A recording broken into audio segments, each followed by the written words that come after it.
So welcome everyone. My name is Kristen Schaefer. I'm the director of CHE, the Collaborative on Health and the Environment, and I'm zooming in from Cape Breton Island, Nova Scotia on traditional Mi'kmaq lands. As I said, we invite you to drop a note in the chat, introducing yourself if you'd like and where you're zooming in from. I'm going to kick us off with a few bits of housekeeping before handing things over to today's moderator. So CHE is a member group of the EDC Strategies Partnership, which is bringing you today's webinar.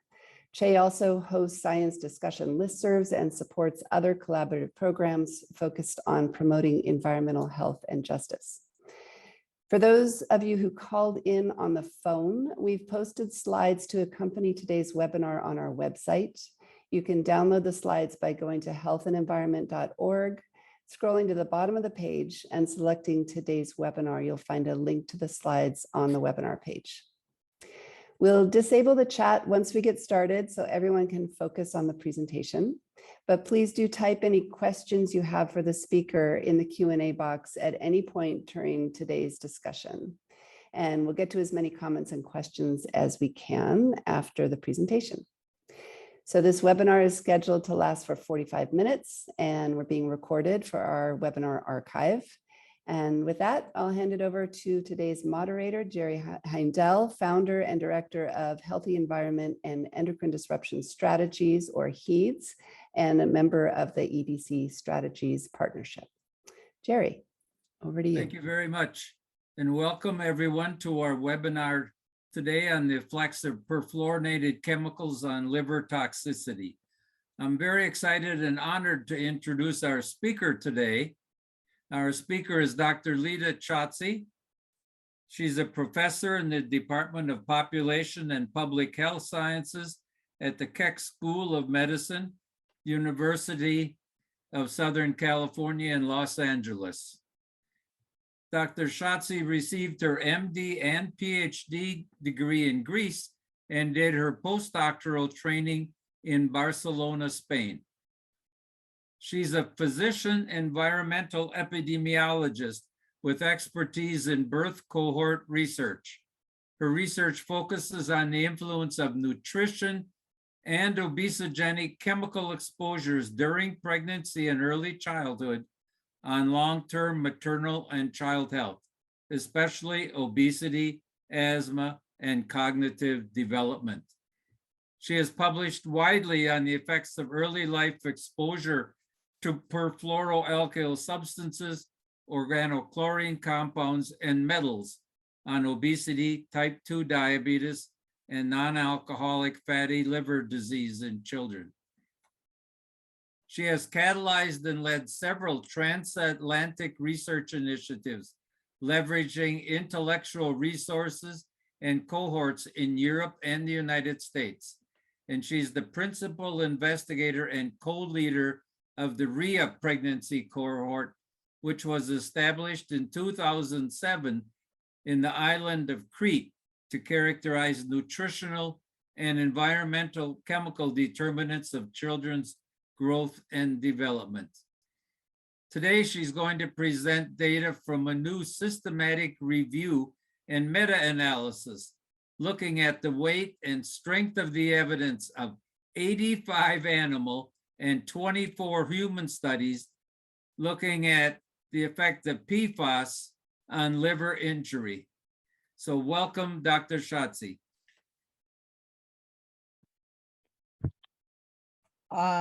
Good morning or good afternoon or good evening, everyone. Thank you so much, Jerry, for the nice introduction. It is a pleasure to be with you today and to discuss our recent findings on a relatively new field of research on PFAS and liver disease.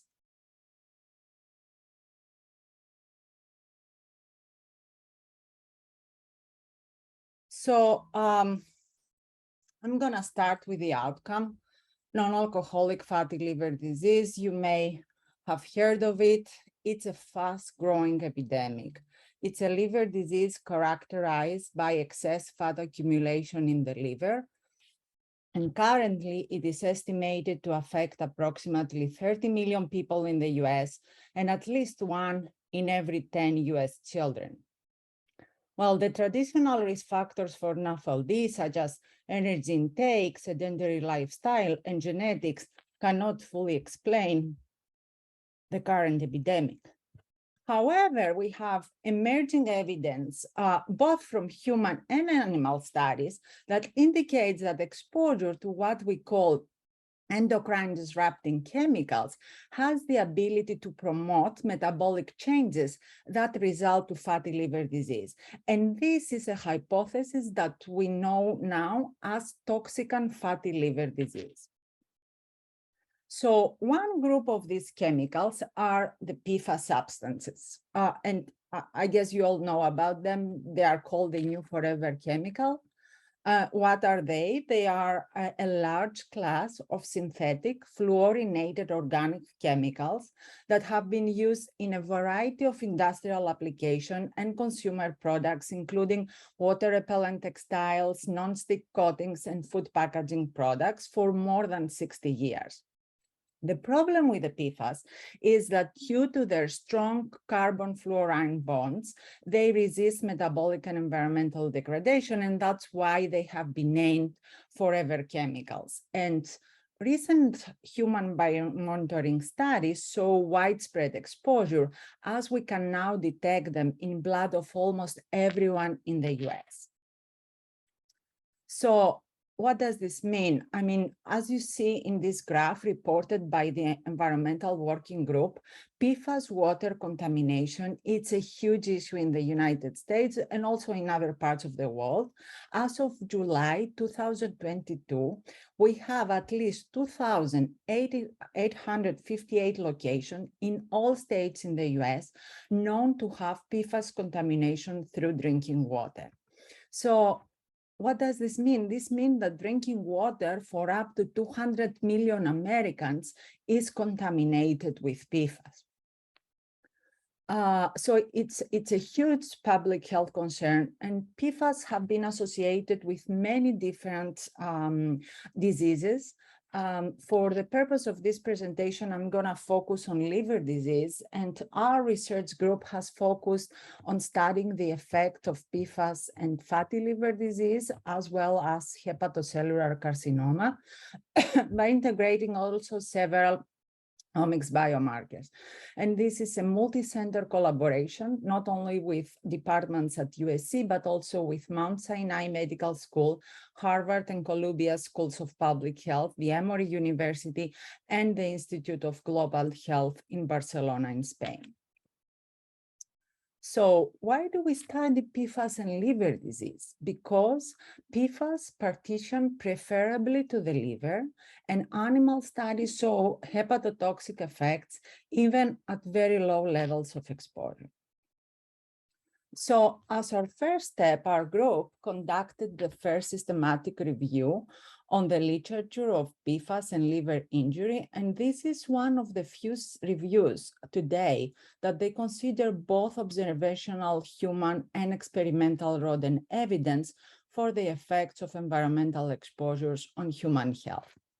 This is the paper that Jerry introduced some minutes ago. So in this paper, what we did was that we systematically review all available human and rodent studies, examining exposure to PFAS and markers of liver injury, including liver enzymes, liver weight, and histopathological outcomes. We focus on ALT as a specific indicator of liver injury in occupationally exposed and general human populations. And we have followed PRISMA guidelines to limit the risk of bias in data synthesis and reporting of results. So here you see the results. The published research involves several chemicals. The most common are PFOA, PFOS, PFNA, and PFXS.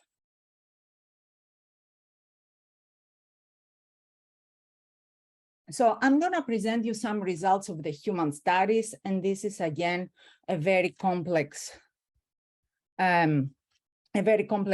You don't have to go into the nitty-gritty details, but this is one example: the exposure to PFOA and serum ALT in human studies. And our results suggest that there was a significant association between exposure to PFOA and LT in human studies. And you can see here with the blue symbols that there was a significant positive relationship. Well, in this graph now, you see the results from the rodent studies that complement our findings. And here we see that exposure to PFOA in rodents was associated with increased liver weight across different doses and exposure ranges. And the blue symbols again represent a significant positive relationship. So what do we see in this study? This review summarized the body of evidence that we have today, linking markers of liver injury with exposure to several PFAS chemicals. And the meta-analysis in human studies provided convincing evidence that exposure to these chemicals is associated with higher levels of liver enzyme. That means liver injury. Well, the findings in the rodents were largely consistent across studies, and this consistency adds support to the hypothesis that PFAS are hepatotoxic. Well, to examine further the impact of now developmental exposure to PFAS because of the DOHAT hypothesis, we recently conducted and went a step further to examine in the first human study today, the hepatotoxicity of prenatal in utero exposure to PFAS mixture. And we tried to overcome limitation of previous human studies as we evaluated the impact of PFAS as a mixture and not single exposures. We integrated several metabolomics data to understand the biological mechanism driving these associations, and we used a prospective follow-up study design. And this study was selected as one of the NIH's 2020 papers of the year. And you see here the first author of the study, Nikos Stratakis, who was a former postdoc in our lab, and now he's a researcher at IS Global in Barcelona, Spain. So in this study, we have a guided hypothesis that prenatal exposure to PFAS is associated with increased risk of NAFLD in childhood, and the underlying mechanism will be through alterations in key amino acid and lipid metabolism. And to measure this mechanism, we use a targeted metabolomics platform.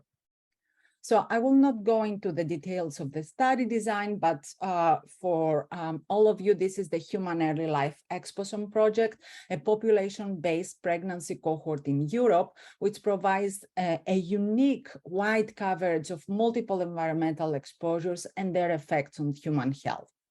And for this specific analysis, we included 1,200 mother-child pairs from 6 European birth cohorts, and the main outcomes were child plasma levels of liver enzymes.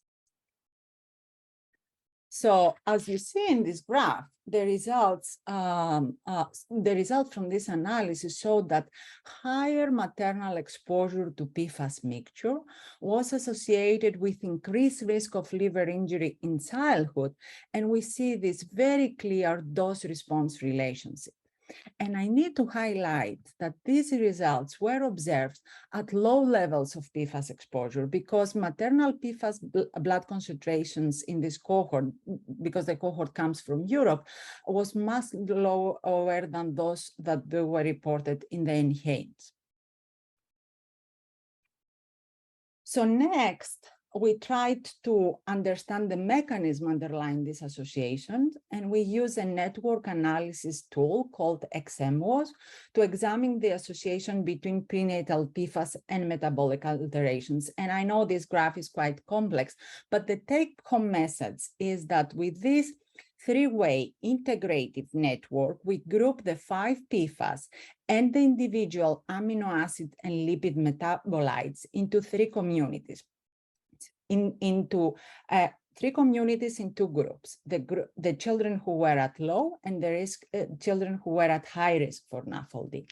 And what we showed was that higher PFAS levels were associated with higher levels of branch chain and aromatic amino acids only in the high risk group for liver injury. And these results, we think that they are quite important because these amino acids are associated with hepatic insulin resistance, which is a key pathophysiological feature for NAFLD. So in our next paper now, we focused again on children, but in this study, we wanted to examine whether PFAS exposure in early life is associated not only with the manifestation of disease, but also with the progression of disease. And to answer this question, we used histopathological features, which is considered as the gold standard for diagnosing NAFLD and NAFLD severity. And we also explore several metabolic perturbations in association to PFAS, again using untargeted metabolomics profiles. So we're not going to go into these details. We had biopsy-based liver histopathological features, which were scored for steatosis, lobular and portal inflammation, ballooning, and fibrosis. And we measured plasma concentrations of PFAS and untargeted plasma metabolomics using high-resolution mass spectrometry. So what are the clinical characteristics of this study population? We use a clinical population of children with physician-diagnosed NAFLD. 74 children were recruited from the Children's Healthcare in Atlanta between 2007 and 2015. And this work was led by our collaborator at Emory, Dr. Voss. So these are the coefficient plots and the results from this analysis. And as you see, the most pronounced effects were found for a short chain PFAS, PFXS, which have very long half-lives. And we saw that high PFXS levels were associated with increased risk, not only for liver fibrosis, but also with liver inflammation, lobular and portal inflammation. And when we performed the pathway enrichment analysis using the untargeted metabolomics, we identified several metabolic pathways associated with plasma PFAS in these children. And the most affected pathways, again, as you see, include amino acid metabolism like tyrosine and tryptophan and aspartate and asparagine metabolism. And also from the lipid super pathways, we have the glycerophospholipid metabolism. So in conclusion, the results of this study show that higher blood PFXS levels were associated with increased risk of inflammation and advanced stages of fibrosis in children. And we see again metabolic perturbations associated with exposure to PFAS. Finally, in our last study that I'm going to present today, this was published only a few weeks ago, and I thought it will be good to include it in this presentation today.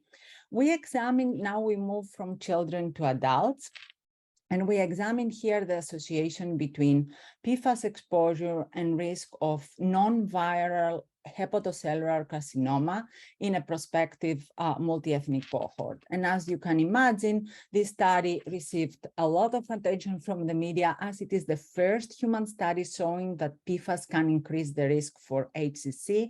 And the lead author was our postdoc, Jesse Goodrich.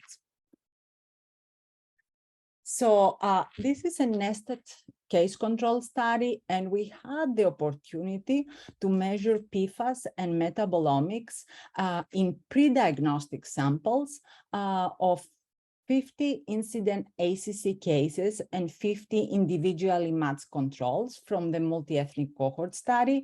And we matched cases and controls based on age, sex, race, and study area. PFAS and risk of HCC were examined using conditional logistic regression, and a metabolome-wide association study and pathway enrichment analysis was performed for PFAS exposure and HCC risk.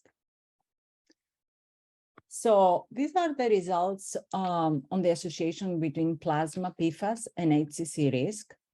And although we have a small sample size, you see that the strongest association was between PFOS and hepatocellular carcinoma. But more importantly, we see a very strong association between the mixture of PFAS and HCC risk.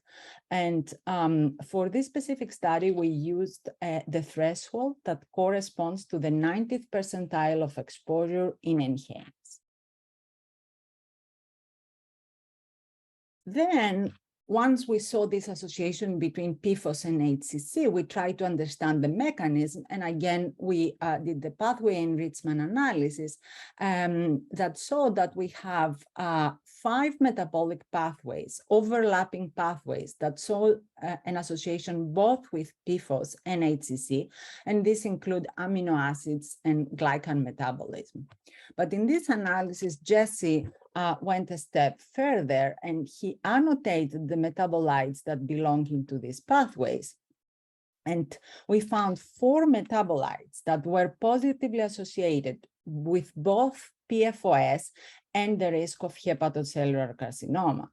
Interestingly, one of them was glucose. So PFAS exposure was associated with higher fasting glucose levels, and then higher glucose levels were associated with increased risk of HCC. And increased fasting glucose is a hallmark of type 2 diabetes, suggesting that the association between PFAS exposure and risk of hepatocellular carcinoma may be partially due to the effects of PFAS on glucose and insulin dysregulation. In addition to glucose, we identified 3 other metabolites, very interesting metabolites linking PFAS and HCC risk. One of them is a short-chain fatty acid. One of them is a byproduct of branched-chain amino acid metabolism, and another one is a bile acid. And we are currently working on incorporating more omics into this analysis. So in summary, in this first study on PFAS and HCC, we saw that high levels of PFOS in pre-diagnostic samples was associated with increased risk of HCC. And glucose and cholesterol metabolites were both associated with PFAS exposure and HCC. And we need to work more in order to understand these associations. So these examples, I hope that they showed you a flavor of our current research projects on PFAS and liver disease. The main question is, where do we go from here? And what do we need to advance our research on PFAS and liver injury? So our group has developed a translation solution-oriented framework to facilitate research on PFAS and metabolic disease. This is a framework that it's work in progress, and we currently submitted for as an R35 project at NIHS. It's currently under review. So I think the first step that we need to do is to leverage and synthesize data from large and comprehensive population-based prospective studies on the role of PFAS and liver disease throughout the life course. And ideally, we need to complement these human studies with in vitro experiments. This is something that we just started doing at the lab by exposing 3D organoids to physiologically relevant doses of PFAS to expand these human observational findings by providing causal context and mechanistic interpretation. Then, of course, we generate big data, and we need all these novel data science approaches to understand not only the individual, but also the combined impact of PFAS mixture. And more importantly, we need to predict the individual who will be at risk of major chronic metabolic diseases such as NAFLD based on their PFAS exposure.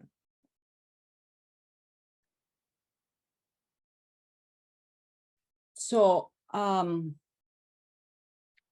of these different areas of research, at the end, they need to come together in a solution-oriented framework that will be focused on the prevention of disease. And nowadays, we we could do this by either modeling hypothetical interventions to determine efficacy, but more importantly, by co-designing interventions with communities at risk to determine effectiveness of prevention practices in real-world settings. As you may know, PFAS exposure are high in communities of color and unrepresented communities, and we need to work more with these communities.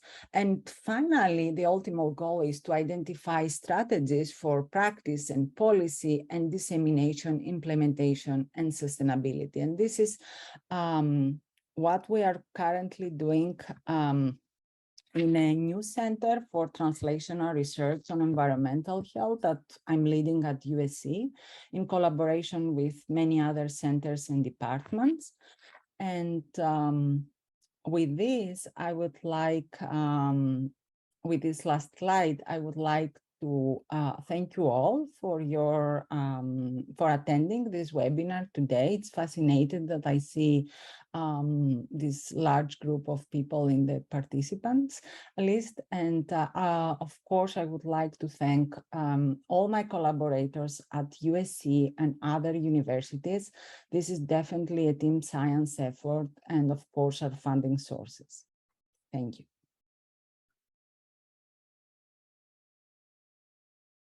Okay, thank you very much. That was terrific. We really appreciate it. That was a lot of studies and a lot of data. Just a couple of things. There are some people who aren't that familiar with the liver and don't know what ALT is. And we wonder why you only measured one liver enzyme, and why is that the best one? Oh, thank you, Jerry. That's a good question. Yeah, for the sake of time, I didn't present data on other liver enzymes. ALT is one enzyme that characterizes liver function. It's quite specific to the liver. And the reason why we focused on ALT for the human studies is that most of the published human studies for the systematic review and meta-analysis have data on liver enzymes. They don't have data on MRI or liver fat. There are only a few studies that have this. And but we also summarized the evidence on AST, which is another liver enzyme, and GGT, but the majority of studies focused on ALT. That's why I presented this example today. Okay, thank you very much. Could you go through the progression of liver toxicity? You talked about fibrosis, and then you talked about cancer. So if you start with a normal liver, what's the progression there? Do you understand? You mean physiologically or in our studies? Just normal physiologically. What do you start with fatty liver and then go to fibrosis and then go to something else and then go to cancer? Yes. So yeah, the progression of disease is that usually it starts with obesity or insulin resistance. And then the next step is that you develop what is called fatty liver disease. So you accumulate fat in the liver. This is called non-alcoholic fatty liver disease. And then from this, we go to more advanced stages of fatty liver disease. One of them is called NASH, and it has to do with liver fibrosis. Liver fibrosis is definitely the more important risk indicator for liver disease. And some of it is reversible, some of this it's not reversible. So then in adults, the next stage will be cirrhosis, and the ultimate, the last stage of the disease. It doesn't mean that all fatty liver disease would lead to HCC risk, but there is a portion of hepatocellular carcinoma that is associated with fatty liver disease, and it's not associated with alcohol or hepatitis. That's why we focus on non-viral hepatocellular carcinoma in the adult study. if that it's helpful. Okay, thank you. And I was wondering on the studies where you're following the children from prenatal, are you continuing to follow those children, and what age are they now? Oh, that's an excellent question. Yes, they are teenagers now. They are close to 16 to 17. And Nikos Stratakis, who was the first author in this paper on in utero exposure, he just received funding to follow up on these children using more sensitive measures of liver fat, including liver MRIs. So that will be the next step for the in utero study. Okay, thank you. So on the Goodrich study, where you measured PFAS and then liver cancer, and you found the odds ratios of 4.5, and then for a mixture of PFAS of 9.9. I'm not real familiar with epidemiological literature, but I don't think I've ever seen odds ratios that high. What does that mean, really? Well, we need to take into account that the contrast now for these high odds ratios, that means that we have very high levels of exposure because we wanted to show a dose response relationship.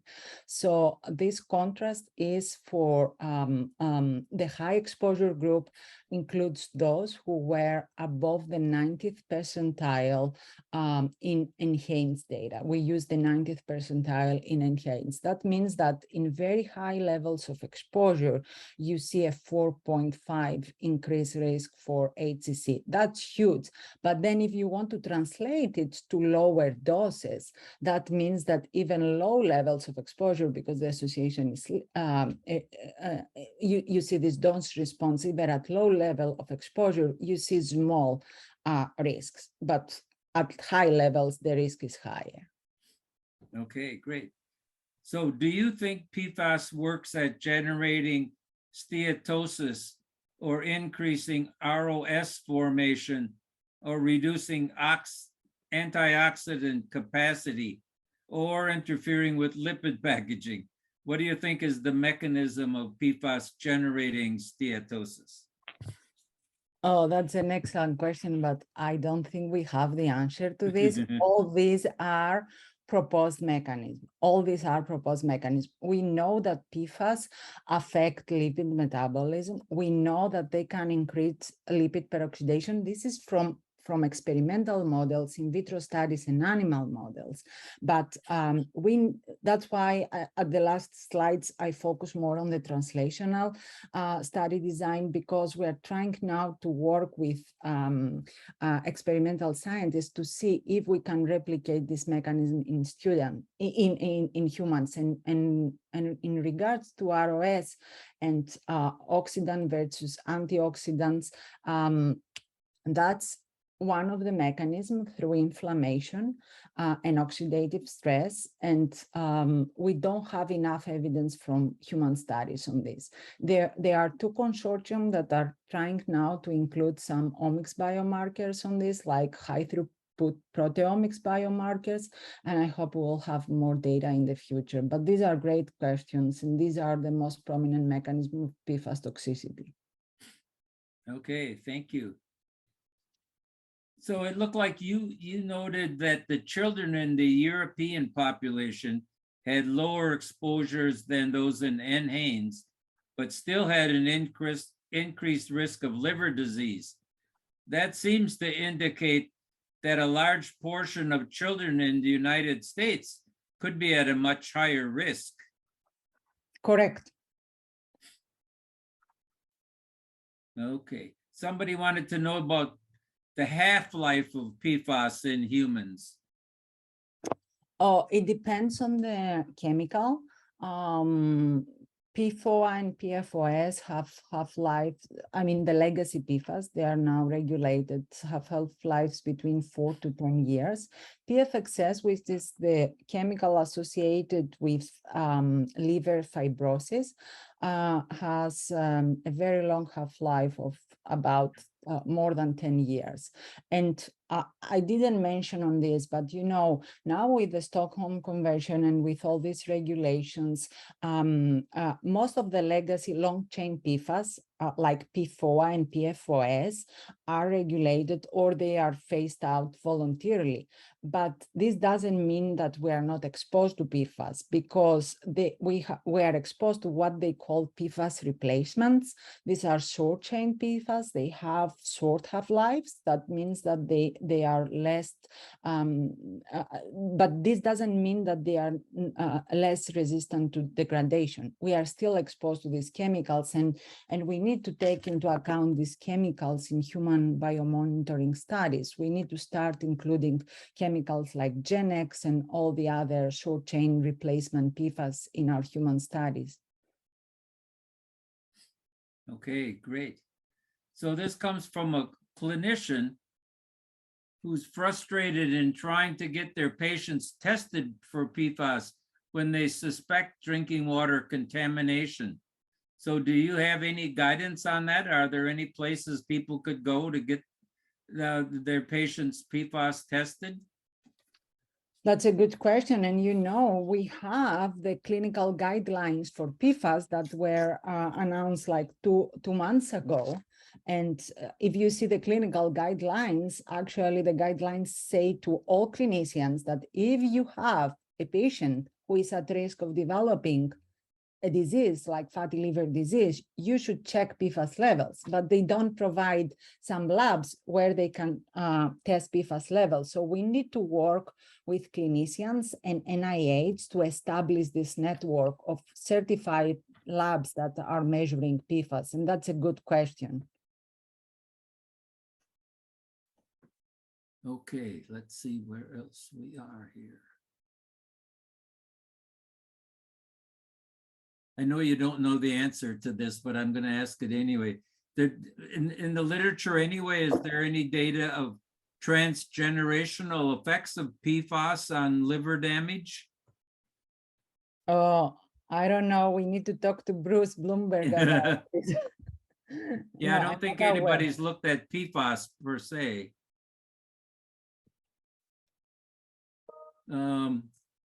What was the tool used for the pathway enrichment analysis and selection criteria for the metabolites? Oh, it's called MamiChog. It's a well-established tool for pathway enrichment analysis for untargeted metabolomics. Is there any way to remove PFAS from drinking water? Are there filters that you can buy to do that? Yes, definitely. Actually, this is a good question because we are now working on establishing the first intervention studies, prevention intervention studies on the impact of PFAS on water filtration systems. So if you have in your house a water filtration system that it's based on reverse osmosis, most of these water filtration systems remove all the PFAS. The problem with this type of filters is that they are a little bit expensive. So perhaps they are not affordable for all the communities at risk. And this is something that we need to keep in mind when we design interventions. Also, I want to let you know that there are many initiatives from different states to clean their water, their drinking water system using novel technologies for water filtration. So we'll have some natural experiments. For example, the Orange County in California, it's one of them, where they implemented a water filtration system for the whole district that removes the PFAS. So one question that we need to keep in mind with these intervention studies is what will be the optimal biomarker of effect that we're going to measure in a study, because we cannot measure cancer, obviously. What will be the optimal biomarkers to measure as biomarkers of effect? And the second thing that we need to think for the environment is what is going to happen with the waste of these PFAS. Let's say that we remove them in the water. What is going to happen with the waste? Wow, yeah. So two people answered here. There's a place called Eurofins, EUROFINS, that tests blood for PFAS. And there's another company called Million Marker. So there's two companies, but you would have to pay. So one last question, and it has to do with what you just said. If you reduce the exposure, do you think that the liver would repair itself? We haven't done this. This is not, we don't know. There is no evidence, but this is a very good question. And I think there is also a question about nutrition interventions that I just saw in the chat. So perhaps I can talk about both of them. So PFAS nutrition and PFAS diet interaction, very interesting field. We don't know a lot about this, but it looks like there is an interaction, definitely on the wrong direction. So if you are exposed to PFAS in real life and you have a high fat diet, high fructose diet, then you are more, this is called the two-hit hypothesis, and then you are more susceptible to developing fatty liver disease. The other way around, let's say if you have a very healthy diet rich in antioxidant, can we reduce the effect of PFAS on liver? This is remain to be seen, but it's a good hypothesis. Okay, thank you very much. A terrific presentation, and thanks for all the questions and your answers. We couldn't get to all the questions, but we will give them to Lida, and she'll have an opportunity to answer them later. So let me turn back now to Kristen. Great. Thank you, Jerry, and thank you so much, Lida. That was an amazing presentation, and did get through a lot of those excellent questions. So thank you for responding. I have just a few more quick announcements before we wrap up today. First, I wanted to let folks know that a video recording will be available on Che's website soon, and all participants will receive an email containing a link to the video. Also, please keep an eye out for details on the next EDC Strategies partnership call. It'll be in October, and we'll be continuing our series highlighting the emerging science on PFAS exposure and health impacts. You'll find details on the Che website as soon as they're available. And I'm also going to share in the chat the webpage for that has all of the webinars in the series that might be of interest for folks. Also wanted to let you all know that this is Che's 20th anniversary year, and we're planning to mark the anniversary in various ways, including a series of online informal conversations with leading researchers and innovators in the field of environmental health and justice that we're calling Che Cafes. The next cafe is going to feature our partners in Alaska, the Che Alaska folks, and I'm putting a link to that webpage in the chat as well. That's next Tuesday at 11 a.m. Pacific time.